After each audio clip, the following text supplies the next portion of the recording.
So in this video we will learn about nuclear fission and fusion. इस time पे आपके screen के ऊपर जो क्वेश्चन आ रहा है वो सारा क्वेश्चन पिछले कुछ सालों में इस टॉपिक से पूछा गया है, वो सारा सवाल मैं करवाऊंगा। फिर हम कुछ न्यूमेरिकल भी करेंगे और उसके ऊपर प्रैक्टिस सेट आपके स्क्रीन के ऊपर भी दिया जाएगा और डिस्क्रिप्शन बॉक्स में भी आप पीडीएफ फॉर्म उसको डाउनलोड कर सकते हैं।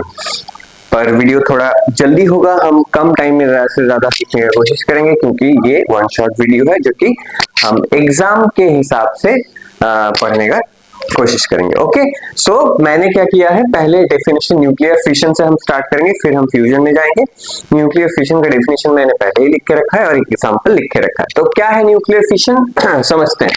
देखो, nuclear fission the phenomenon in which a heavy nucleus splits into two smaller nuclei of comparable masses is called nuclear fission। इसका क्या मतलब है? इसका एक सिंपल सा मतलब है कि एक बड़ा सा न्यूक्लियस है जिसका मास नंबर बहुत बड़ा है। इसका मास नंबर क्या है? 230 से ज्यादा है।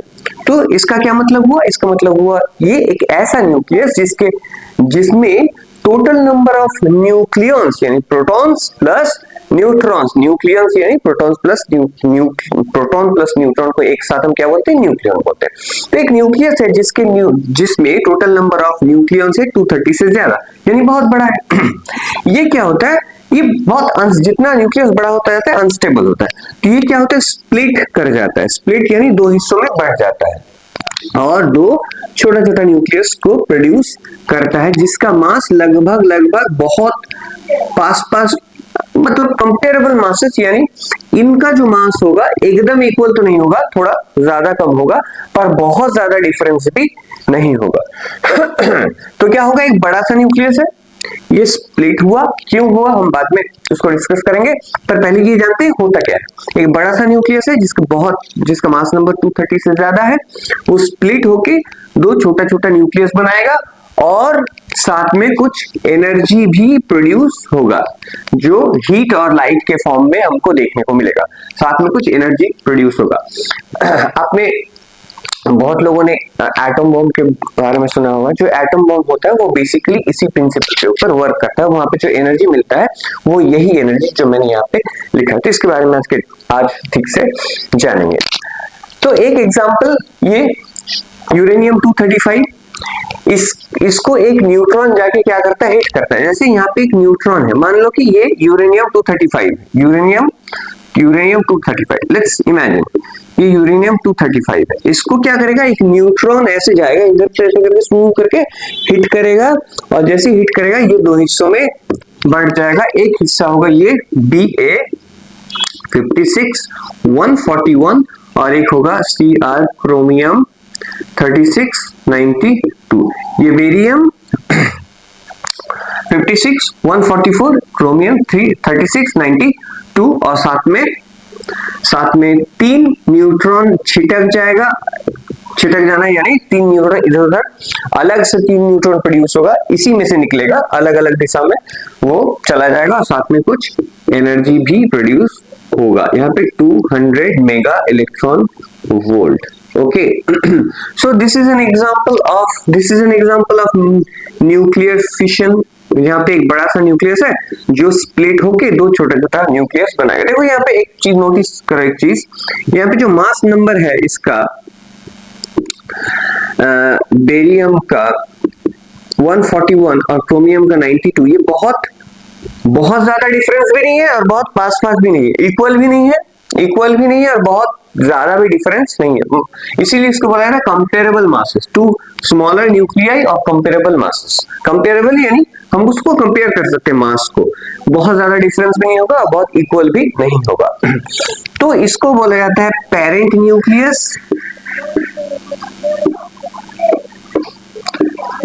न्यूक्लियस और इसको बोला जाता है डॉटर न्यूक्लियाई। सिंपल, जो प्रोड्यूस करता है उसको हम पेरेंट ही बोलेंगे, पेरेंट से डॉटर आता है, पेरेंट न्यूक्लियस को हम डॉटर न्यूक्लियाई बोलेंगे। ऐसा बहुत सारा एग्जाम्पल हो सकता है। अभी यहाँ पे सवाल होता है कि बेरियम और क्रोमियम ही होगा, दूसरा कुछ नहीं हो सकता, दूसरा कुछ भी हो सकता है जो आपकी स्क्रीन के ऊपर अभी आ रहा होगा। यहाँ पे बहुत सारा कॉम्बिनेशन पॉसिबल है कि यूरेनियम का फिशन होके क्या क्या प्रोड्यूस होगा, वो अलग अलग कॉम्बिनेशन में है। बेरियम क्रोमियम छोड़ के भी बहुत सारा कुछ हो सकता है, पर उसका कुछ रूल फिक्स्ड रूल नहीं है कि मतलब क्या प्रोड्यूस होगा, उसका कुछ फिक्स्ड रूल नहीं है। ठीक है, वो सिचुएशन के ऊपर डिपेंड करता है कि क्या क्या प्रोड्यूस होगा। अभी हम इसी चीज के बारे में, न्यूक्लियर फिशन के बारे में हम कुछ चीजें नोट करेंगे, मतलब कुछ पॉइंट्स है जिसको क्लियर करेंगे। पहली बात तो ये न्यूक्लियर फिशन होता क्यों है, न्यूक्लियर फिशन क्यों होता है।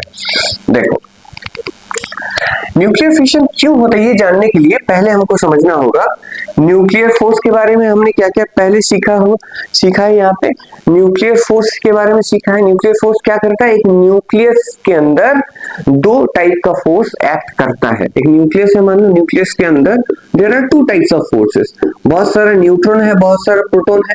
तो प्रोटॉन है पॉजिटिवली चार्ज, तो पॉजिटिवली चार्ज पार्टिकल्स क्या करती है, आपस में रिपेल करती है।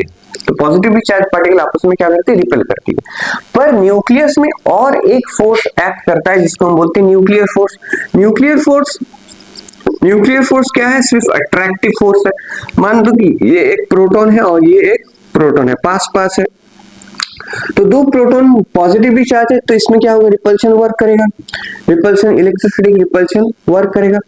पर दो प्रोटॉन के बीच एक अट्रैक्टिव फोर्स भी एक्ट करता है जिसको हम बोलते हैं न्यूक्लियर फोर्स।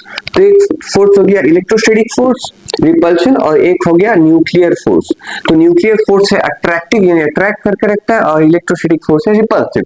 पर जो न्यूक्लियर फोर्स है वो रिपल्सिव फोर्स है उससे अट्रैक्टिव फोर्स 100 गुना ज्यादा पावरफुल है। कितने, लगभग 100 गुना।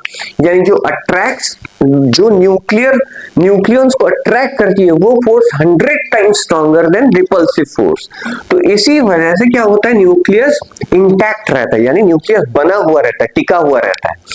पर एक प्रॉब्लम है, तो न्यूक्लियस का जो स्टेबिलिटी, न्यूक्लियस क्यों बनता है, क्योंकि न्यूक्लियर फोर्स न्यूक्लियस को बांध के रखती है। जैसे कि ग्लू मतलब जो जिससे कोई चीज चिपक जाए, तो nuclear force is like that. Nuclear force हर चीज को जैसे कि चिपका के न्यूक्लियस को बना के रखती है, because it is very powerful force, it is very strong force. पर एक प्रॉब्लम है न्यूक्लियर फोर्स के साथ, nuclear force is a short range force. हालांकि 100 गुना ज्यादा पावरफुल है इलेक्ट्रोस्टैटिक रिपल्सिव फोर्स है, पर वो शॉर्ट रेंज फोर्स है। अब शॉर्ट रेंज फोर्स का मतलब समझो, शॉर्ट रेंज फोर्स मान लो कि वो न्यूक्लियर फोर्स को अगर एक्ट करना है तो न्यूक्लियंस को, मान लो कि प्रोटॉन ही है, प्रोटॉन ही लेके चलते हैं, एक प्रोटॉन को दूसरे प्रोटॉन के एकदम पास पास होना चाहिए। एक प्रोटॉन का जो डायामीटर है उतना ही डिस्टेंस में होना चाहिए, यानी एकदम पास पास होना चाहिए, तो ही न्यूक्लियर फोर्स, मतलब मान लो 1 नंबर है 2 नंबर है, तो इन दोनों में न्यूक्लियर बॉन्डिंग एक्ट करेगा क्योंकि बहुत पास है। एक प्रोटॉन का जितना डायामीटर है उसी रेंज के अंदर उतना ही डिस्टेंस में न्यूक्लियर फोर्स फंक्शन कर सकता है। उससे ज्यादा दूर हो जाए तो न्यूक्लियर फोर्स वीक हो जाएगा। जैसे एक के साथ 2 का न्यूक्लियर बॉन्डिंग होगा, एक के साथ, अभी और एक ले लेते हैं, 3 का भी न्यूक्लियर बॉन्डिंग होगा, इसके साथ इसका, इसके साथ इसका।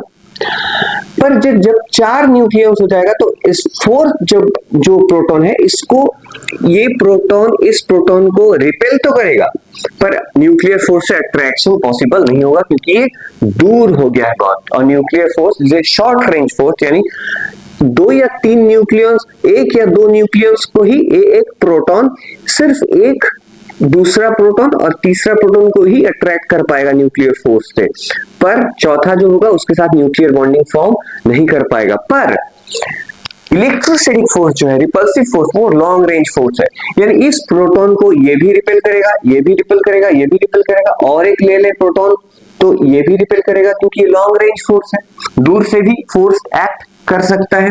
तो जैसे जैसे न्यूक्लियस का साइज बड़ा होता जाएगा, मान लो हम एक यूरेनियम का बात करते हैं, इसी का बात करते हैं, ठीक है। मान लो ये यूरेनियम 235 है, और मान लो कि यहाँ पे एक प्रोटॉन है, लेट्स से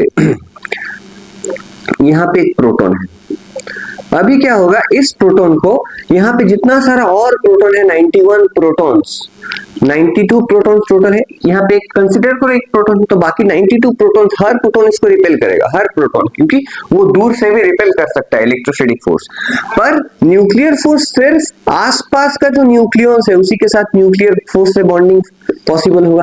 ये जो प्रोटॉन है ये सिर्फ आसपास जितना न्यूक्लियस है उसी से बॉन्डिंग फॉर्म कर पाएगा न्यूक्लियर फोर्स से, बाकी जितना है उससे इसका कोई मतलब नहीं है न्यूक्लियर फोर्स से, because it is a short range force.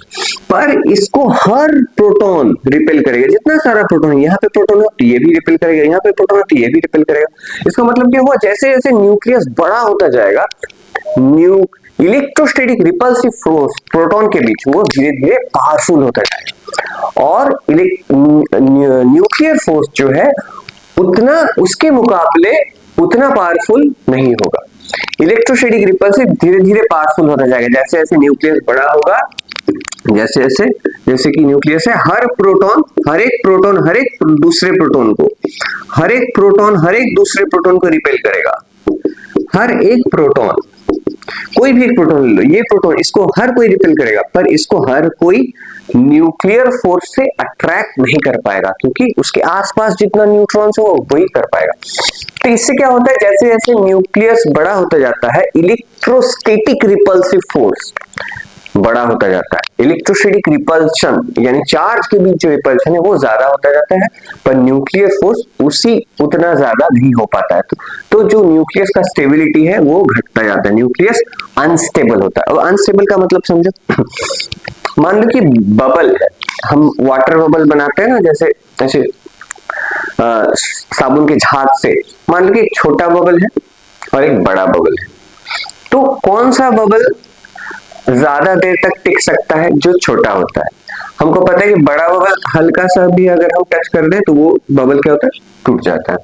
तो स्टेबिलिटी यानी कितना देर तक टिकेगा वो छोटा बबल का ज्यादा होगा, बड़ा बबल का कम होगा। ठीक उसी तरीके से न्यूक्लियस जितना बड़ा होता जाता है वो बबल जैसा बनता है, उसका स्टेबिलिटी क्या होता है, कम होता जाता है। अभी इस टाइम पे मान लो कि ये यूरेनियम न्यूक्लियस है, ये अनस्टेबल है, अनस्टेबल यानी अभी टूटने के कगार में।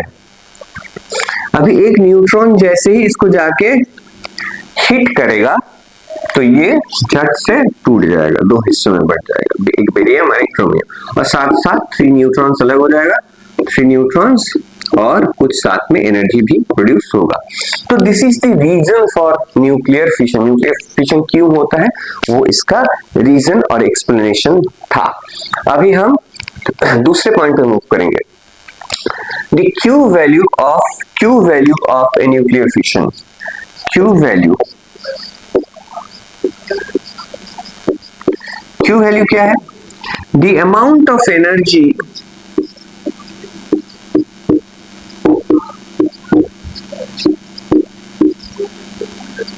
absorbed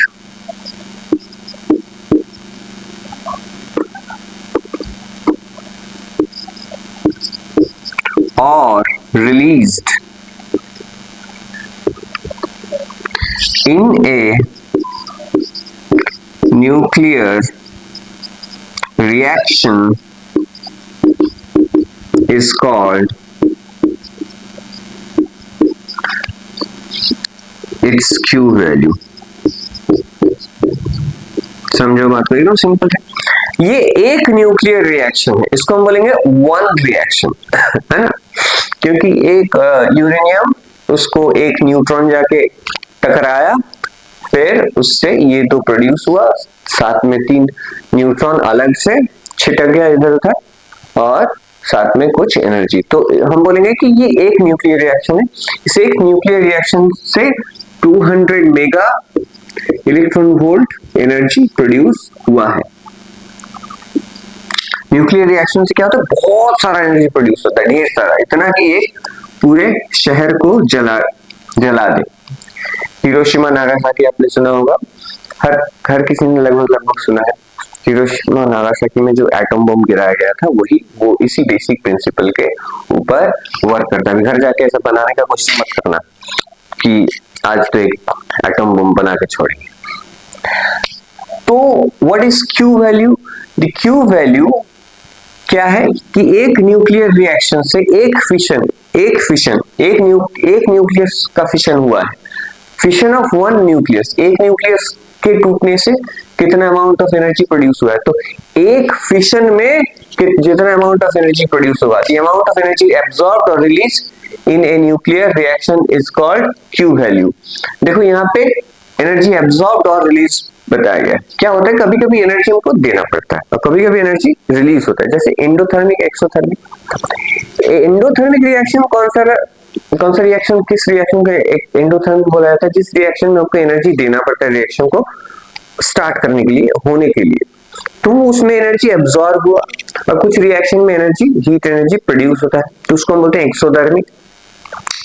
तो एक्सोथर्मिक यानी एनर्जी प्रोड्यूस होना, एंडोथर्मिक यानी एनर्जी एब्सॉर्ब होना है। केमिकल न्यूक्लियर रिएक्शन में भी वैसा ही होता है। कुछ कुछ न्यूक्लियर रिएक्शन में हमको एनर्जी डालना पड़ता है उसमें, हीट एनर्जी, तब जाके वो न्यूक्लियर रिएक्शन होता है। तो उसमें हम बोलेंगे कि एनर्जी एब्सॉर्ब हुआ है, और जिस रिएक्शन में एनर्जी बूम प्रोड्यूस हो उसको हम बोलेंगे एनर्जी रिलीज्ड। और एक फिशन या एक फ्यूजन में, वन फिशन या वन फ्यूजन में जितना एनर्जी प्रोड्यूस होगा उसको हम बोलेंगे Q value of the nuclear reaction. और एक दो चीज, इंपॉर्टेंट चीज है जो कि याद रखना है। The number of mass number remains conserved, mass number remains conserved.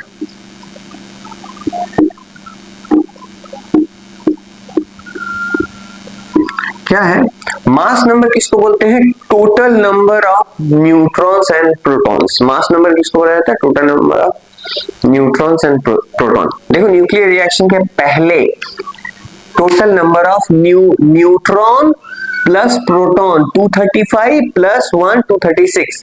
अगर हम 141, 92 और 3 को जोड़े तो 236 आना चाहिए।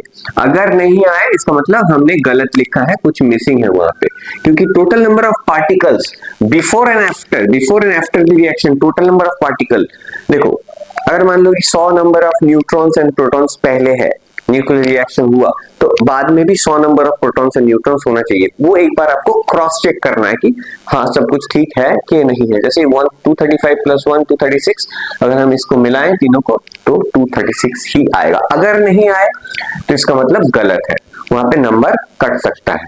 Okay, so the mass number remains conserved. Okay, the energy produced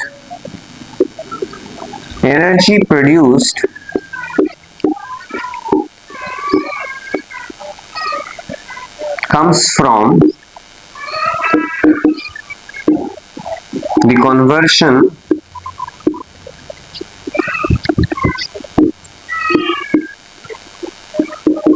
of some mass into energy।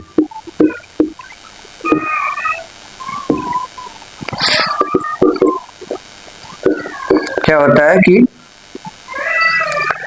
कुछ मास एनर्जी में कन्वर्ट होके जो न्यूक्लियर रिएक्शन में हमको एनर्जी देखने को मिलता है वो आता कहां से है? कुछ मास एनर्जी में कन्वर्ट होता है। E equal to mc², Einstein theory. Einstein theory में क्या बताया गया कि मास को एनर्जी में कन्वर्ट कर सकते हैं। तो इस रिएक्शन में क्या होगा, जो एनर्जी आया वो कहां से आया? यूरेनियम का ही कुछ मास एनर्जी में कन्वर्ट हुआ है, वो उसको डिटेल में अभी जानेंगे। तो इसको अभी हम मिटा देंगे और एक क्वेश्चन ले लेंगे। तो सवाल क्या है? न्यूक्लियर फिशन फ्यूजन में बेसिकली जो सवाल पूछा जाता है न्यूक्लियर फिशन से कि एक न्यूक्लियर रिएक्शन आपको दिया हुआ होगा, प्रोवाइड किया हुआ होगा। अभी आपको ये पूछा जाएगा कि उस न्यूक्लियर रिएक्शन में जो एनर्जी प्रोड्यूस होता है उसको कैलकुलेट करो। जो एनर्जी प्रोड्यूस होता है उसको कैलकुलेट किया जाए। अभी वो एक एग्जांपल है। अभी ये क्वेश्चन दो पैटर्न्स में आती है। एक में क्या होगा कि रिएक्शन के पहले और रिएक्शन के बाद हर चीज का मास AMU में प्रोवाइड किया हुआ, मतलब प्रोवाइड किया जाएगा। जैसे कि इनिशियल मास, यूरेनियम का मास भी दिया हुआ है AMU में, और न्यूट्रॉन का भी मास दिया हुआ है। इनिशियल मास यानी बिफोर रिएक्शन, और ये आफ्टर रिएक्शन के बाद फाइनल मास। बेरियम का भी दिया हुआ है, क्रोमियम का भी दिया हुआ है, और न्यूट्रॉन का भी दिया हुआ है। अभी हम क्या करेंगे, टोटल इनिशियल मास को टोटल करेंगे, टोटल इनिशियल मास और टोटल फाइनल मास, ठीक है। क्या सिंपल सा चीज है, इनिशियल कितना मास है टोटल करेंगे रिएक्शन के पहले और रिएक्शन के बाद, ये टोटल करने से होगा हमारा जो वैल्यू आएगा निकल के देखो this is the initial mass, यानी रिएक्शन के पहले कितना मास है, कुल मिलाकर जो रिएक्टेंट्स, इसको बोला जाता है रिएक्टेंट्स, यानी ये रिएक्ट कर रहा है, ये है प्रोडक्ट। तो पहले इतना मास है और बाद में जो आया वो इतना मास है। देखो दोनों में एक मास डिफरेंस है, इसको बोला जाता है मास डिफेक्ट। तो मास डिफेक्ट कितना है, मास डिफेक्ट है 236.0526 माइनस 235.8373, ये कितना वैल्यू आएगा इसका, इसका वैल्यू आएगा 0.2153 AMU, यानी ये है मास डिफेक्ट। ये क्या है, मास डिफेक्ट, यानी पहले इतना था बाद में इतना है, तो मास गया कहाँ। अभी सवाल उठता है पहले इतना मास था और बाद में इतना मास है। अभी हम थोड़ा रिवीजन करेंगे। मास तो सेम होना चाहिए, जितना मास रिएक्टेंट्स का है प्रोडक्ट का भी उतना मास होना चाहिए, पर ये डिफेक्ट है, यानी इतना मास गायब है। कहाँ गया वो, आइंस्टाइन ने क्या कहा, E equal to mc square, यानी mass can be converted into energy, mass को एनर्जी में क्या कर सकते हैं, कन्वर्ट कर सकते हैं। आइंस्टाइन ने कहा mass is a concentrated form of energy, जैसे कि पेट्रोल है, पेट्रोल में क्या एनर्जी है, वो जलता है तो एनर्जी रिलीज होता है, ठीक उसी तरीके से मास भी है, मास में एनर्जी है। मास बहुत सारा एनर्जी को अगर हम कॉन्सेंट्रेट कर दें बहुत छोटे जगह में, वो क्या बन जाएगा, मास बन जाएगा। और मास को अगर एनर्जी में कन्वर्ट करें तो कौन सा इक्वेशन यूज करेंगे, ये सारा इक्वेशन, ये वाला इक्वेशन यूज किया जाएगा। पर ये एसआई में, यहाँ पे केजी में हम मास को केजी में पुट करेंगे और सी है स्पीड ऑफ लाइट। पर इस इक्वेशन को हम अभी यहाँ पे यूज नहीं करेंगे, क्योंकि पहले ही हमने 1 AMU इक्वल टू निकाल के रखा है 931 मेगा इलेक्ट्रॉन वोल्ट, यानी अगर एक 1 AMU मास हो उसको अगर एनर्जी में कन्वर्ट किया जाए तो कितना मास एनर्जी प्रोड्यूस होगा, 931 मेगा इलेक्ट्रॉन वोल्ट। यानी अगर इतना मास को अगर हम एनर्जी में कन्वर्ट करें, देयरफॉर कितना एनर्जी निकलेगा, क्यू वैल्यू कितना होगा, क्यू वैल्यू होगा 0215 इंटू 931 कितना आता है इससे 200 mega electron volt, 200 mega electron volt. फिर से समझाते हैं, 1 AMU मास को, 1 एटॉमिक मास यूनिट को अगर हम एनर्जी में फुल्ली कन्वर्ट करें तो इतना एनर्जी मिलता है। तो इतना मास डिफेक्ट हुआ है, मास डिफेक्ट है इतना, तो इससे कितना आएगा 931, हमको मल्टीप्लाई करना होगा। तो हर जगह पे ये याद रखना, ये बहुत यूजफुल चीज है। जितना मास, अगर हमको मास AMU में प्रोवाइड किया हुआ हो, कोई भी मास जो AMU में है उसको अगर हमको एनर्जी में कन्वर्ट करना है तो जस्ट 931 से हमको मल्टीप्लाई करना है, जो आंसर हमको वो आंसर एनर्जी में आ जाएगा मेगा इलेक्ट्रॉन वोल्ट में। तो ये एक पैटर्न है जिसमें, जिस पैटर्न में क्या होता है, पहले और बाद में मास दिया हुआ होगा और हमको एनर्जी कैलकुलेट करना है। तो मास डिफेक्ट निकालना है इनिशियल और फाइनल का, फिर 931 से मल्टीप्लाई करना है। This is one pattern. अभी आपके स्क्रीन के ऊपर एक दो एग्जांपल अभी आ रहा होगा, सेम मैं करवाऊंगा नहीं, आप देख लेना, एकदम सेम जैसा है। अभी हम दूसरे पैटर्न पे चलेंगे और इससे रिलेटेड प्रैक्टिस सेट भी अवेलेबल आपको मिल जाएगा। दूसरा जो टाइप है वो क्या है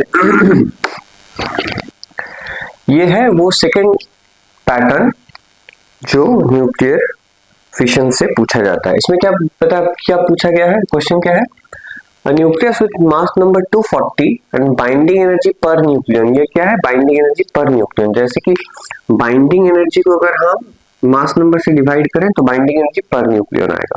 तो बाइंडिंग एनर्जी पर nucleon 7.6 mega electron volt breaks into 2 fragments of A equal to 220 with binding energy per nucleon 8.5 mega electron volt. Calculate the energy release. तो क्या हो रहा है, मान लेते हैं कि एक न्यूक्लियस है जिसका मास नंबर कितना है 240 और ये स्प्लिट होता है और यहां से 2 न्यूक्लियस बनता है, उसको हम Y अभी नाम दे रहे हैं, Y 120 प्लस 120 2 न्यूक्लियस बनता है। इसका पर न्यूक्लियन बाइंडिंग एनर्जी कितना है, binding energy divided by A is equal to है 7.6 मेगा इलेक्ट्रॉन वोल्ट। इसका बाइंडिंग एनर्जी पर न्यूक्लियन कितना है? बाइंडिंग एनर्जी पर nucleon is equal to 8.5 mega electron volt. तो ये एक क्या है? न्यूक्लियर फिशन का एग्जांपल है। यहाँ पे पूछा गया है कि यहाँ पे कुछ एनर्जी भी प्रोड्यूस होगा, वो एनर्जी कितना प्रोड्यूस होगा, ये वाला हमसे पूछा गया है कि कितना अमाउंट ऑफ एनर्जी प्रोड्यूस होगा। दो पैटर्न है, पिछला पैटर्न मैंने बताया, अभी ये पैटर्न। इसमें बताया गया है कि जो पेरेंट न्यूक्लियस है उसका पर न्यूक्लियन बाइंडिंग एनर्जी कितना है, और जो डॉटर न्यूक्लियस है उसका पर न्यूक्लियन बाइंडिंग एनर्जी कितना है। यही दो डेटा प्रोवाइड किया हुआ होगा, average binding energy parent nuclear का भी और डॉटर न्यूक्लियस का, और साथ में कितना एनर्जी होगा वो हमको देखना है। अभी थोड़ा सा रिवीजन देखो, न्यूक्लियस में, हर न्यूक्लियस में क्या होता है? एक बाइंडिंग एनर्जी होता है जो न्यूक्लियंस को बांध के रखता है। बाइंडिंग एनर्जी आता कहां से? अगर बाइंडिंग एनर्जी आपको नहीं पता तो पिछला वीडियो बाइंडिंग एनर्जी के बारे में मेरे चैनल पे है, देख लेना। हर न्यूक्लियस का क्या होता है? बाइंडिंग एनर्जी होता है। जो बाइंडिंग एनर्जी कहां से आता है? मास से। न्यूक्लियस अपना ही कुछ मास को बाइंडिंग एनर्जी में कन्वर्ट करता है, हर न्यूक्लियस। अभी जो पेरेंट न्यूक्लियस है उसका जो एवरेज बाइंडिंग एनर्जी है वो 7.6 मेगा इलेक्ट्रॉन वोल्ट है। समझो, मान लो कि ये पेरेंट न्यूक्लियस है और इसका ये है एक न्यूक्लियन, कोई भी एक न्यूक्लियन। हर न्यूक्लियन अपना कुछ मास कंट्रीब्यूट करेगा और उससे क्या बनाएगा? Binding energy 7.6 mega electron volt. तो हर न्यूक्लियस अपना कुछ थोड़ा करके मास को देगा, किसमें देगा? बाइंडिंग एनर्जी में देगा। तो इस पेरेंट न्यूक्लियस में हर न्यूक्लियन ने मास कंट्रीब्यूट किया है, किसमें? बाइंडिंग एनर्जी में। कितना बाइंडिंग एनर्जी पर न्यूक्लियन में? हर एक न्यूक्लियन कितना बाइंडिंग एनर्जी बनाया है? 7.6 मेगा इलेक्ट्रॉन वोल्ट। कैसे आया वो? हर न्यूक्लियन अपना थोड़ा मास को बाइंडिंग एनर्जी में कन्वर्ट करेगा, इस चीज को मास डिफेक्ट बोलते हैं। ये पर न्यूक्लियन। अभी इस साइड पे आ जाओ। इस साइड पे भी एक न्यूक्लियस है, इस साइड पे दो न्यूक्लियस बना है, एक ये। अभी एक न्यूक्लियन के बारे में सोचो, इन हर एक, ये जो डॉटर न्यूक्लियस है, कोई भी एक न्यूक्लियन के बारे में सोचो, प्रोटॉन हो या न्यूट्रॉन हो। मान लो कि एक न्यूट्रॉन है, यहाँ पे भी हर न्यूक्लियन क्या करेगा? अपना थोड़ा मास को बाइंडिंग एनर्जी में कन्वर्ट करेगा, थोड़ा मास कंट्रीब्यूट करेगा, किसमें? Binding energy. ऐसे मैं ग्राफिकली दिखा रहा हूं, पिक्चर ऐसे ड्रॉ करके समझने के लिए। तो ये क्या बनेगा? हर न्यूक्लियन कितना बाइंडिंग एनर्जी कंट्रीब्यूट किया? 8.5 मेगा इलेक्ट्रॉन वोल्ट। तो अगर पर न्यूक्लियन बाइंडिंग एनर्जी आता कहां से है? मास से आता है। पर न्यूक्लियन, अभी हम टोटल नहीं निकाले हैं, पर न्यूक्लियन के बारे में कहा जा रहा है। तो ये जो पेरेंट न्यूक्लियस है इसका पर न्यूक्लियन कितना binding energy? 7.6 mega electron volt. कुछ मास मान के चलो, कुछ मास, हर न्यूक्लियन ने कुछ मास को बाइंडिंग एनर्जी में कन्वर्ट किया है। यहाँ पे भी कुछ मास को बाइंडिंग एनर्जी में कन्वर्ट किया है। हर न्यूक्लियन ने थोड़ा अपना मास दिया है बाइंडिंग एनर्जी बढ़ाने में। पर देखो, इस साइड ज्यादा है और इस साइड कम है मास। तो टोटल मास डिफेक्ट इसका ज्यादा होगा और इसका टोटल मास डिफेक्ट अगर हम निकालें पूरे न्यूक्लियस का, तो टोटल मास डिफेक्ट यहाँ पे कम होगा, यहाँ पे ज्यादा होगा, क्योंकि पर न्यूक्लियन बाइंडिंग एनर्जी यहाँ पे ज्यादा है और बाइंडिंग एनर्जी मास से आता है। तो अगर जब पेरेंट न्यूक्लियस डॉटर न्यूक्लियस बनेगा तो और थोड़ा सा मास पेरेंट न्यूक्लियस का और थोड़ा सा मास बाइंडिंग एनर्जी में कन्वर्ट होगा, क्योंकि इसका बाइंडिंग एनर्जी ज्यादा है, इसका कम है, और बाइंडिंग एनर्जी कहां से आता है? मास से आता है। तो जब पेरेंट न्यूक्लियस फिशन होगा इसका और डॉटर न्यूक्लियस बनाएगा, तब पेरेंट न्यूक्लियस का और थोड़ा सा मास बाइंडिंग एनर्जी में कन्वर्ट होगा। और वो कितना होगा? इसके लिए हमको क्या करना है? इस साइड पे टोटल बाइंडिंग एनर्जी निकालना है, इस साइड पे टोटल बाइंडिंग एनर्जी निकालना है। इस साइड का बाइंडिंग एनर्जी भी मास से आया है, इस साइड का बाइंडिंग एनर्जी भी मास से आया है, पर इस साइड का बाइंडिंग एनर्जी ज्यादा होगा, इस साइड का कम होगा। जो डिफरेंस होगा वही एक्स्ट्रा और एनर्जी यहाँ पे हमको देखने को मिलेगा, क्योंकि पेरेंट न्यूक्लियस जब डॉटर न्यूक्लियस बनाएगा तो और थोड़ा सा मास एनर्जी में कन्वर्ट होगा, और वो हम कैसे कैलकुलेट करेंगे, लेफ्ट हैंड साइड पे, यानी पेरेंट न्यूक्लियस का टोटल बाइंडिंग एनर्जी और डॉटर न्यूक्लियस का टोटल बाइंडिंग एनर्जी निकालेंगे और अंतर निकालेंगे, डिफरेंस। इसी से हमको कितना एनर्जी और एक्स्ट्रा प्रोड्यूस होगा वो मिल जाएगा। तो सिंपल सा हम एक फॉर्मूला लिखेंगे और फॉर्मूले को याद रखना है। डेल्टा क्यू यानी कितना हीट एनर्जी प्रोड्यूस हुआ is equal to binding energy of the reactants यानी जो रिएक्ट करेगा, यानी जो पेरेंट न्यूक्लियस है उसके बारे में बताया जा रहा है, minus binding energy of the products. यहाँ पे पेरेंट और डॉटर भी लिख सकते हैं, कोई दिक्कत नहीं है। तो अभी हम टोटल बाइंडिंग एनर्जी कैलकुलेट करेंगे, सॉरी ये उल्टा होगा, आई एम सो सॉरी। अभी हम एक सिंपल सा फॉर्मूला लिखेंगे, कितना अमाउंट ऑफ एनर्जी निकलेगा एक इस फिशन में, binding energy of the react products, इसका टोटल बाइंडिंग एनर्जी ज्यादा होगा, इसका टोटल बाइंडिंग एनर्जी कम होगा, minus binding energy of the reactants, इसका टोटल बाइंडिंग एनर्जी ज्यादा, इसका टोटल बाइंडिंग एनर्जी कम। जो एक्स्ट्रा एनर्जी और थोड़ा मास बाइंडिंग एनर्जी में कन्वर्ट होगा और थोड़ा मास बाइंडिंग एनर्जी में कन्वर्ट होगा, वो ही होगा ये वाला एक्स्ट्रा एनर्जी जो निकलेगा। तो अभी हमको टोटल बाइंडिंग एनर्जी बस निकालना है। प्रोडक्ट्स का कितना होगा 8 पॉइंट, पर न्यूक्लियर बाइंडिंग एनर्जी कितना है 8.5 और टोटल कितना होगा 120 क्योंकि दोनों का सेम है, तो हम 240 कर देंगे, माइनस 240, इस साइड पे क्या होगा 7.6 इंटू 240, ठीक है। ये जो आंसर निकल के आएगा वो मेगा इलेक्ट्रॉन वोल्ट में निकल के आएगा।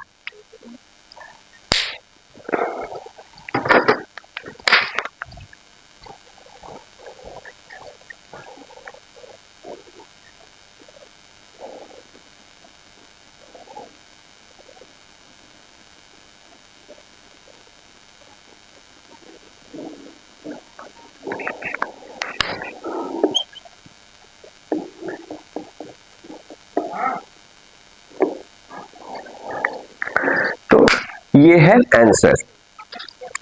ओके, तो आई होप कि कॉन्सेप्ट मैंने ठीक ठाक समझाया है।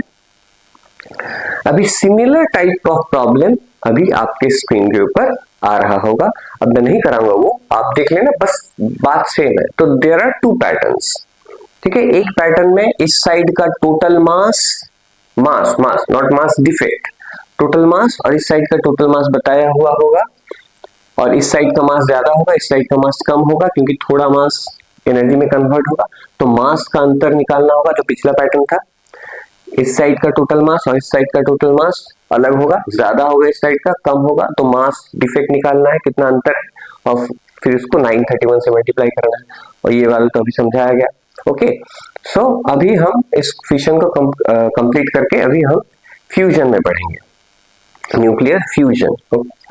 Okay, so let's take nuclear fusion.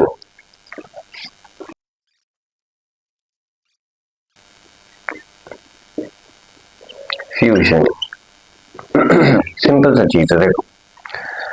The phenomenon in which two smaller nuclei combine together to form a heavier nucleus is called nuclear fusion. Simple। पहले क्या हो रहा था, एक बड़ा सा न्यूक्लियस था, ये स्प्लिट होके टूट के 2 छोटा छोटा न्यूक्लियस बन रहा था, इसको हम बोल रहे थे न्यूक्लियर फिशन। अभी फ्यूजन में ठीक उल्टा, एरो को उल्टा कर दो, इस साइड से ये हो रहा था, अभी उल्टा होगा, 2 छोटा छोटा न्यूक्लियस कंबाइन होके बड़ा सा न्यूक्लियस फॉर्म होगा। तो इसका हम अभी एक एग्जांपल ले लेते हैं, एक एग्जांपल लिखते हैं इसी के ऊपर।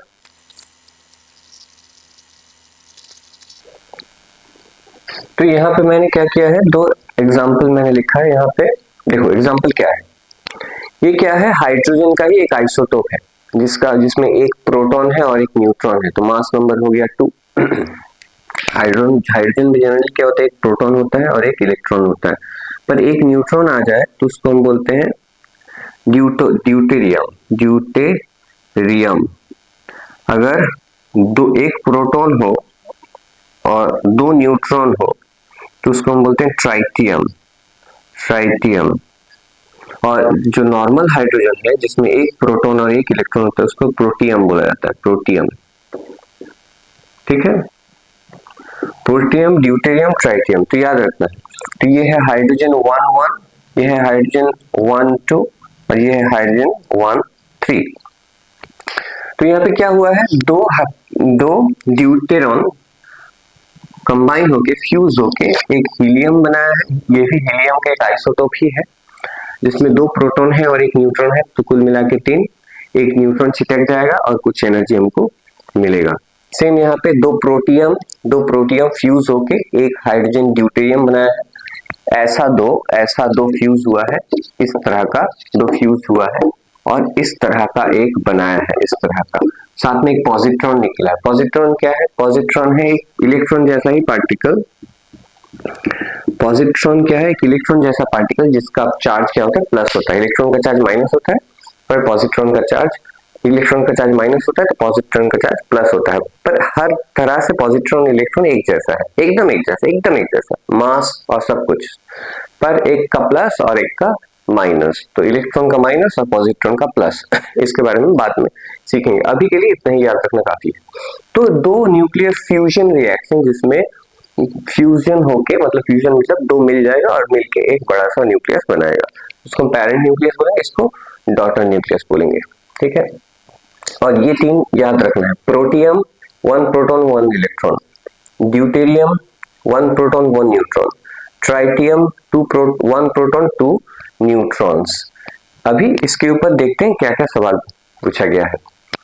यहाँ से जो सवाल पूछा जाता है उसमें क्या होता है, हमको एनर्जी कितना, न्यूक्लियर फ्यूजन रिएक्शन में भी एनर्जी रिलीज होता है, फिशन में तो होता ही है, फ्यूजन में भी एनर्जी रिलीज होता है। अभी वहीं से सवाल पूछा जाता है कि कितना अमाउंट ऑफ एनर्जी रिलीज होगा, कैलकुलेट करके बताओ। तो हम ले लेते हैं क्वेश्चन।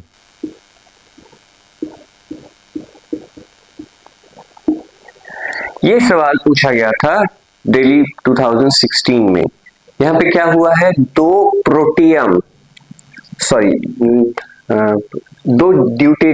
ड्यूटेरियम यानी एक हाइड्रोजन, ऐसा हाइड्रोजन जिसमें एक प्रोटॉन है और एक न्यूट्रॉन है, एक प्रोटॉन और एक न्यूट्रॉन, इसको बोला जाता है H2 1। ऐसा 2 मिल के एक हीलियम बनाया है और एक न्यूट्रॉन चिटक गया है अलग से। ओके, तो इसमें कितना एनर्जी निकलेगा ये सवाल पूछा गया है। यहाँ पे बाइंडिंग एनर्जी ऑफ ड्यूटेरियम का बाइंडिंग एनर्जी बताया गया है, इन दोनों का बाइंडिंग एनर्जी ये है और इसका बाइंडिंग एनर्जी ये है, तो कितना एनर्जी निकलेगा। ठीक है, तो एक बार लिख लेते हैं 1 2 प्लस 1 2, आंसर इसका, इससे क्या होगा H2 3। ओके, एक बार लिखो, इसका बाइंडिंग एनर्जी कितना है 2.23 मेगा इलेक्ट्रॉन वोल्ट, इसका बाइंडिंग एनर्जी कितना है 2.23 मेगा इलेक्ट्रॉन वोल्ट और इसका कितना है 7.73 मेगा इलेक्ट्रॉन वोल्ट। अभी समझो एक बार फिर से, पिछला जो क्वेश्चन था उसमें समझाया था, एक बार फिर से समझाते हैं। जब कोई, मान लो ये न्यूक्लियस है, ये वाला मान लेते हैं, तो इसका बाइंडिंग एनर्जी है, बाइंडिंग एनर्जी आया कहां से, कुछ मास इसका किस में कन्वर्ट हुआ है, बाइंडिंग एनर्जी में, और इसका भी ले लेते हैं, इसका भी कुछ मास क्या हुआ है, बाइंडिंग एनर्जी में कन्वर्ट हुआ है, और इसका भी कुछ मास बाइंडिंग एनर्जी में कन्वर्ट हुआ है। न्यूक्लियस अपना ही कुछ मास को बाइंडिंग एनर्जी में कन्वर्ट करते हैं, तो बाइंडिंग एनर्जी आएगा कहां से। एक सिंपल सा बात दिमाग में घुसाओ, न्यूक्लियस अपना ही कुछ मास को बाइंडिंग एनर्जी में कन्वर्ट करता है, तो इसने भी किया, इसने भी किया, इसने भी किया, पर इसका टोटल बाइंडिंग एनर्जी और इसका बाइंडिंग एनर्जी अगर देखो तो इसका टोटल जो बाइंडिंग एनर्जी है इससे इसका बाइंडिंग एनर्जी ज्यादा है, यानी इन दोनों का जो मास डिफेक्ट होगा, ये और ये, इन दोनों ने ही अपना कुछ मास को बाइंडिंग एनर्जी में कन्वर्ट किया और इसने भी किया है। पर अगर हम कुल मिला के देखें, इस साइड का जो टोटल बाइंडिंग एनर्जी है और इसका इस साइड का टोटल अगर हो तो इस साइड का ज्यादा होगा, यानी इसने ज्यादा मास को बाइंडिंग एनर्जी में कन्वर्ट किया है। इन दोनों ने मिल के जो मास को बाइंडिंग एनर्जी में कन्वर्ट किया है, इसने उससे ज्यादा मास को बाइंडिंग एनर्जी में कन्वर्ट किया है।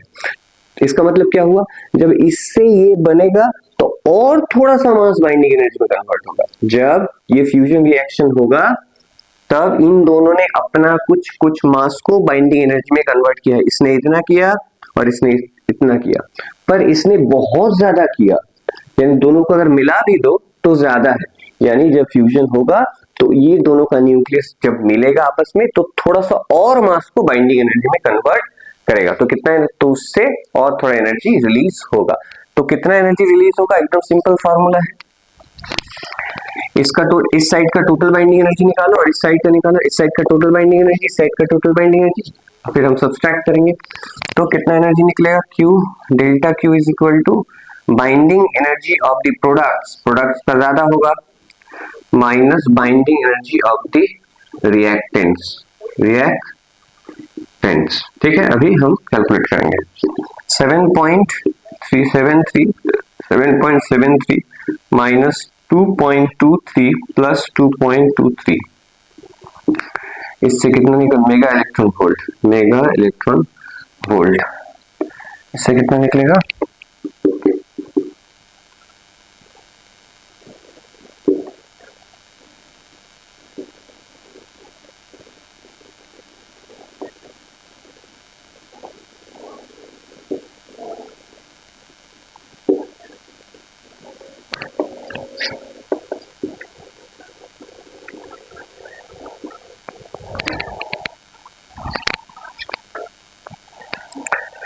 तो this is the answer.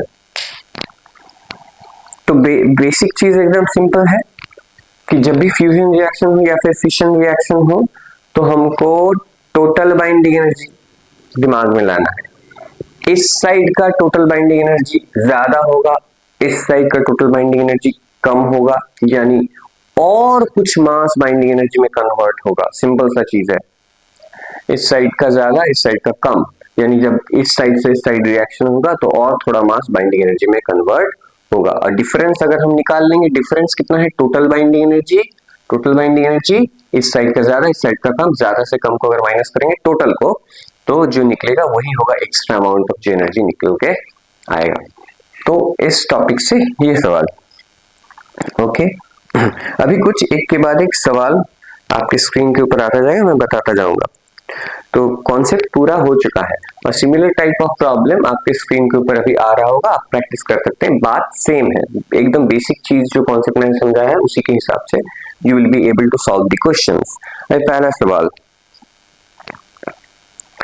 Which of the physical, ये सवाल पूछा गया था सीबीएसई सैंपल क्वेश्चन पेपर में मिलता है ये सवाल। Which physical quantity in a nuclear reaction is considered equivalent to Q value of the reaction? किसी भी न्यूक्लियर रिएक्शन का Q वैल्यू क्या होता है? तो इसका आंसर होगा, पहले ही मैंने डेफिनेशन लिखा है Q वैल्यू का। Q वैल्यू क्या होता है, एक न्यूक्लियर रिएक्शन जब होता है तो उसमें जो एनर्जी निकलता है उसको हम बोलते हैं Q वैल्यू। जो एनर्जी निकल के आता है, इसको, ये है एनर्जी, इस एनर्जी को ही Q वैल्यू, कोई भी एक न्यूक्लियर रिएक्शन में जो फ्यूजन हो या फिशन हो, जो एनर्जी प्रोड्यूस होता है एक वन रिएक्शन में, एक रिएक्शन, जैसे कि ये एक रिएक्शन, ऐसा बहुत सारा होगा, एक रिएक्शन में जो एनर्जी प्रोड्यूस होगा वन रिएक्शन में, उसी को हम बोलते हैं Q वैल्यू। तो 2020 में next question, 4 nuclei of an element undergo fusion to form a heavier nucleus with release of energy, which of the two parent or daughter nucleus would have higher binding energy per nucleon? यहाँ पे क्या बताया गया है कि ऐसा ही fusion reaction हो रहा है, दो छोटा छोटा न्यूक्लियस मिलके एक बड़ा न्यूक्लियस बनाएगा, कुछ एनर्जी रिलीज होगा, ये सवाल में ये बताया गया है और एनर्जी रिलीज होगा। तो यहाँ पे सवाल ये है कि किसका बाइंडिंग एनर्जी पर न्यूक्लियन ज्यादा होगा, एवरेज बाइंडिंग एनर्जी किसका ज्यादा होगा, डॉटर न्यूक्लियाई में या फिर पेरेंट न्यूक्लियाई में या फिर डॉटर न्यूक्लियर में? तो इसका आंसर है हमेशा डॉटर न्यूक्लियर में per nucleon binding energy, average binding energy, daughter में एवरेज बाइंडिंग एनर्जी ज्यादा होगा और पेरेंट में एवरेज बाइंडिंग एनर्जी कम होगा, तभी तो और थोड़ा मास एनर्जी में कन्वर्ट होगा ना। तो per nucleon binding energy daughter में ज्यादा, पेरेंट में कम। यानी जब ये होगा तो और थोड़ा मास बाइंडिंग एनर्जी में कन्वर्ट होगा। हो गया, ये सवाल पूछा गया था 2018 में। Calculate the energy in the fusion reaction, question number 3, ये अभी मैंने करवाया। 4 नंबर क्वेश्चन, ये जब न्यूक्लियर फिशन चल रहा था तो ये 4th नंबर क्वेश्चन भी कराया गया है। डिफरेंशिएट बिटवीन, ओके ओके, तो यहां से जितना सारा सवाल आपके स्क्रीन के ऊपर आ रहा होगा, आप जो क्वेश्चन में, जो वीडियो में जो समझाया गया है उसके बेसिस पे आप हर सवाल कर सकते हैं। एक फाइनल सवाल ले लेते हैं जो इस टॉपिक से सबसे ज्यादा बार पूछा गया है। देखो ये सवाल बहुत बार मुझे देखने को मिला है। यहाँ पे क्या क्या है सवाल, explain the release of energy in nuclear fission and fusion on the basis of binding energy पर न्यूक्लियर। न्यूक्लियर फिशन हो या फिर फ्यूजन हो, यहाँ पे क्या होता है, बहुत सारा एनर्जी रिलीज होता है। इस रिलीज ऑफ एनर्जी, ये जो एनर्जी आता कहां से है, इसी चीज को एक्सप्लेन करना है हमें। किसके बेसिस पे एक्सप्लेन करना है, बाइंडिंग एनर्जी पर न्यूक्लियन कर्व। मैंने पढ़ाया था बाइंडिंग एनर्जी पर न्यूक्लियन कर्व। अगर हम इस साइड पे मास नंबर को प्लॉट करें, मास नंबर न्यूक्लियस का, मास नंबर यानी total number of proton plus neutron, और इस साइड पे एवरेज बाइंडिंग एनर्जी यानी पर न्यूक्लियन बाइंडिंग एनर्जी, तो कुछ कर्व ऐसा होगा, इस तरह कुछ यहाँ पे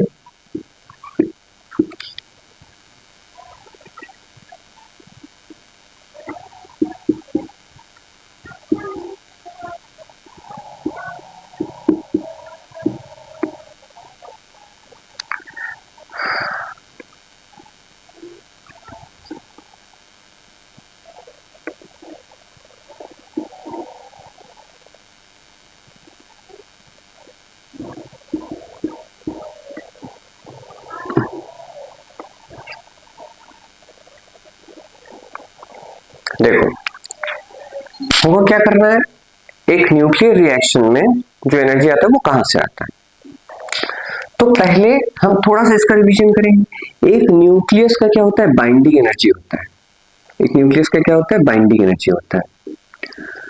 बाइंडिंग एनर्जी क्या होता है, कहां से आता है बाइंडिंग एनर्जी, बाइंडिंग एनर्जी आता है मास से।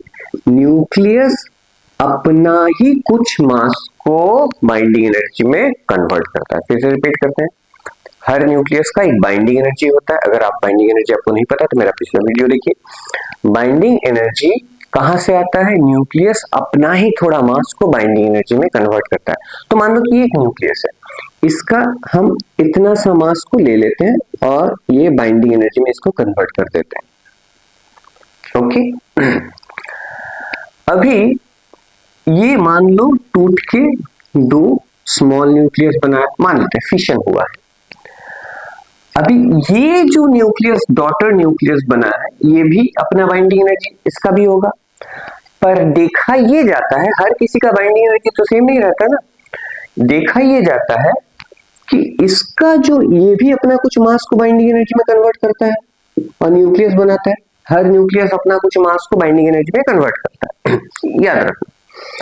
तो जब पेरेंट न्यूक्लियस डॉटर न्यूक्लियस बनाता है, देखा जाता है कि डॉटर न्यूक्लियस में ज्यादा बाइंडिंग एनर्जी है, टोटल यानी टोटल बाइंडिंग एनर्जी टोटल क्या है, ज्यादा है। यानी जब पेरेंट डॉटर न्यूक्लियस बनाएगा तो और थोड़ा सा मास को बाइंडिंग एनर्जी में कन्वर्ट करेगा, क्योंकि बाइंडिंग एनर्जी आता कहां से, मास से। बाइंडिंग एनर्जी कहां से आता है, मास से। तो इसका अगर टोटल बाइंडिंग एनर्जी ज्यादा, इससे ज्यादा हो, इसका टोटल बाइंडिंग एनर्जी इससे ज्यादा हुई, यानी और थोड़ा मास बाइंडिंग एनर्जी में कन्वर्ट होगा। तो यानी जब पेरेंट से डॉटर बनता है तो थोड़ा मास एनर्जी में कन्वर्ट होता है। वही हमको देखने को मिलता है, एनर्जी जो रिलीज होता है फिशन में, वही हमको एनर्जी हीट एंड लाइट के फॉर्म में देखने को मिलता है। क्योंकि इसका जो मास बाइंडिंग एनर्जी में कन्वर्ट हुआ है और इन दोनों का टोटल जो मास बाइंडिंग एनर्जी में कन्वर्ट हुआ है वो अलग है। इसका टोटल बाइंडिंग एनर्जी इससे क्या है, ज्यादा, यानी और थोड़ा मास बाइंडिंग एनर्जी में कन्वर्ट होगा। अभी इसमें आ जाओ, ये है पर न्यूक्लियन बाइंडिंग एनर्जी, ये है 230। देखो एवरेज बाइंडिंग एनर्जी क्या बीच में जो है बीच में जो है न्यूक्लियस, जो न्यूक्लियर बीच में आता है, जिसका यानी जिसका मास नंबर 30 से 230 के बीच आता है, 30 से 230 के बीच आता है, उसका binding energy, average binding energy बहुत ज्यादा है। यहाँ पे जो सारा एलिमेंट है उसका एवरेज बाइंडिंग एनर्जी लगभग है 8.5 मेगा इलेक्ट्रॉन वोल्ट, और जो 230 के बाद है जैसे यूरेनियम 235, इसका एवरेज बाइंडिंग एनर्जी कम है, पर न्यूक्लियन बाइंडिंग एनर्जी कम है। यानी इस साइड से जब फिशन होकर इस साइड का न्यूक्लियस बनेगा तो उसका बाइंडिंग एनर्जी ज्यादा होगा। ये क्या हुआ है, हम कम बाइंडिंग एनर्जी से ज्यादा बाइंडिंग एनर्जी में जा रहे हैं, कम बाइंडिंग एनर्जी से ज्यादा बाइंडिंग एनर्जी में हम जा रहे हैं। तो कम बाइंडिंग एनर्जी से ज्यादा बाइंडिंग एनर्जी में हम जब जाएंगे तब कुछ मास और बाइंडिंग एनर्जी में कन्वर्ट होगा। तो ये ग्राफ से कैसे एक्सप्लेन होता है, ये जो हमको ये लिखना है कि 230 के बाद graph shows that the nuclei having mass number greater than 230 has lesser average binding energy.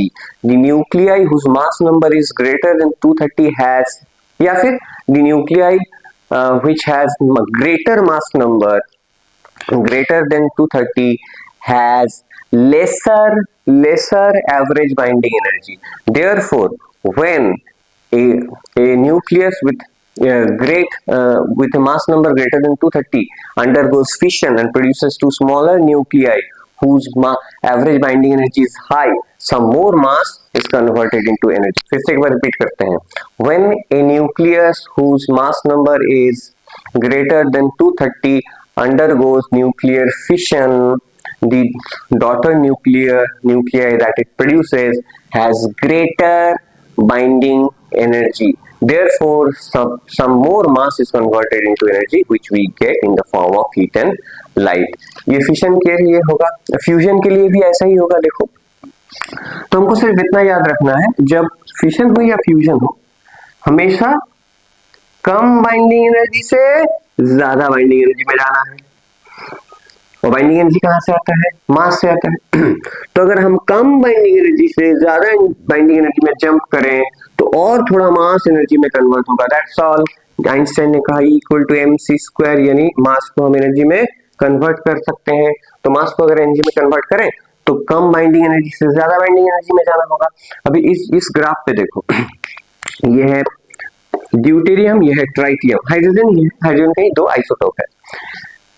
Deuterium and tritium, इसका एवरेज बाइंडिंग एनर्जी कम है और हीलियम का बहुत ज्यादा है। यानी जब ये ड्यूटेरियम या ट्राइटियम फ्यूज होके हीलियम बनाएगा तो हम कम बाइंडिंग एनर्जी से ज्यादा बाइंडिंग एनर्जी में जाएंगे। जब ड्यूटेरियम और ट्राइटियम, इन ये सारा जो न्यूक्लियाई है फ्यूज होके हीलियम बनाएगा तो हम कम बाइंडिंग एनर्जी से ज्यादा बाइंडिंग एनर्जी में जाएंगे। जब कम बाइंडिंग एनर्जी से ज्यादा बाइंडिंग एनर्जी में हम जाएंगे कोई भी न्यूक्लियर रिएक्शन में, तो और थोड़ा मास बाइंडिंग एनर्जी में कन्वर्ट होगा, थोड़ा सा और मास लूज होगा, थोड़ा सा और मास एनर्जी में कन्वर्ट होगा, क्योंकि बाइंडिंग एनर्जी कहां से आता है, मास से आता है। तो इस ग्राफ से हम कैसे एक्सप्लेन करेंगे, the graph clearly shows that nuclei like deuterium and tritium has lesser average binding energy and helium has higher binding energy, average binding energy. Therefore, when fusion happens, deuterium or tritium fuse together to form helium, undergoes fusion reaction to form helium, some more mass is converted into energy. So this is the answer to this. I hope कि मेरा explanation आपको ठीक ठाक लगा होगा। अगर आप interested हैं मेरे वीडियोस में तो आई रिक्वेस्ट प्लीज कमेंट, ताकि मुझे पता चले कि on what areas I have to improve on. And जो न्यूक्लियर चैप्टर है, इस चैप्टर से और कवर नहीं होगा, क्योंकि जो बाकी सारा चीजें इस चैप्टर में न्यूक्लियर डीके वो आपके सिलेबस से बाहर है। तो न्यूक्लियर चैप्टर से यही सारा वीडियो जो कि एज ए वन शॉट मैंने बनाया है ताकि एग्जाम को कवर किया जा सके। मैंने डाल दिया है question PYQ and practice set. तो अगर प्रैक्टिस सेट के साथ अगर आप PYQ प्रैक्टिस करेंगे थोड़ा बहुत कॉन्सेप्ट के साथ, तो आई होप आपका जो एग्जाम है वो कवर अप हो जाएगा। तो मिलते हैं नेक्स्ट वीडियो।